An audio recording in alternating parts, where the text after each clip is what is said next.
Hey friends, this is Andy Liggett again, here with Ruth chapter 2. So I didn't say it last time, but what I did say last time was that Ruth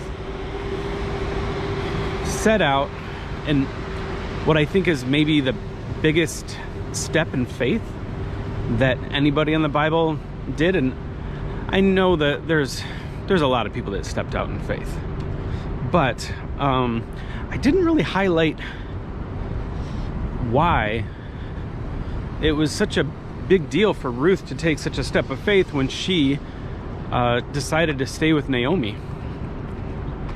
So we're in chapter 2 now, and I just want to highlight just what a predicament she's in. She is a woman, just quite a predicament in that time. And she's not just a woman, but she is a widow. She's not just a widow, she is a widow foreigner. And she's not just a widow foreigner, she's from a land that the people of Israel did not like. Not only that, she's barren, which is such a harsh word. But she's been married for 10 years or so. I have heard. I should go through the scripture and make sure that's true. Write a comment if I just made that up. I had heard somewhere that she had been barren for a long time. I'm going to stop using the word barren now. But that but yeah, she's in a predicament. So her prospects for actually finding some way out of this predicament was not, it wasn't a very likely scenario. So she goes into a field, a random field, and it says it just so happens that it was the field of Boaz.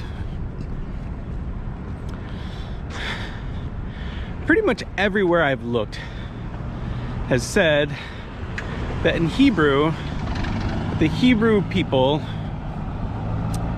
did in fact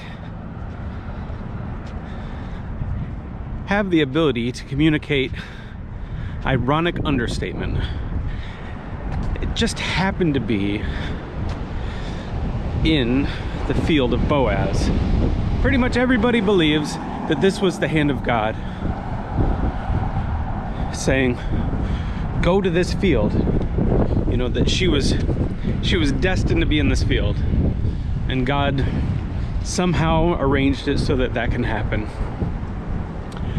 So that's where she went. And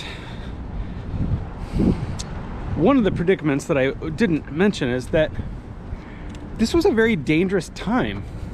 It said in chapter 1 that this is the time of the judges. And Judges says everybody did what was right in their own eyes. It was a lawless time. It was a dangerous time.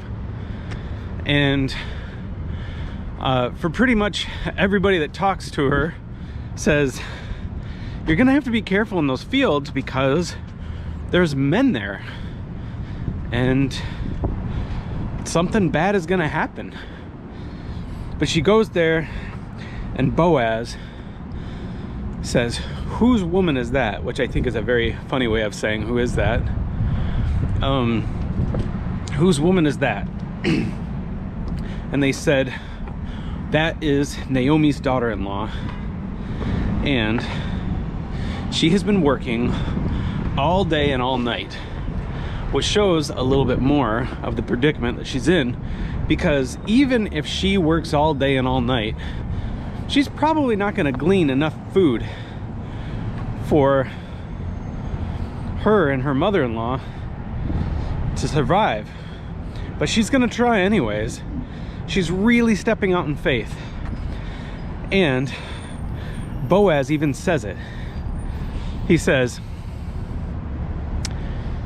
I have seen what you did for your mother-in-law, and I think that you should be rewarded for it. And so he says, why don't you stay in this field? I'm going to protect you. I'm going to make sure that nobody gives you any trouble, not the men and not the people that are keeping the fields.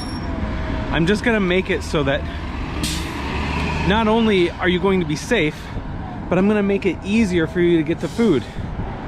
He said, why don't you not go to the outer perimeter of the field? I want you to stay right with my workers and glean with them. And then after that, he said, I want you to not only do that, but after they pick up all the grain in the bundles, I want you to glean from the bundles. And then he gives her water, and then he feeds her. And it may not jump out to you in the text, but Boaz is being ridiculously generous. So it's a pretty incredible passage here, and I think at the end of the chapter is probably the most exciting, because she brings an ephod an ephod of barley back to her mother-in-law, which I found out is about a 5-gallon bucket full of barley, which they say easily could be food for her and Naomi for 2 weeks. And she sees all this food and she says, where have you been gleaning? And she says, Boaz. I went to Boaz's field. And she goes, he's our redeemer, or he is one of our kinsman's redeemers. So really cool.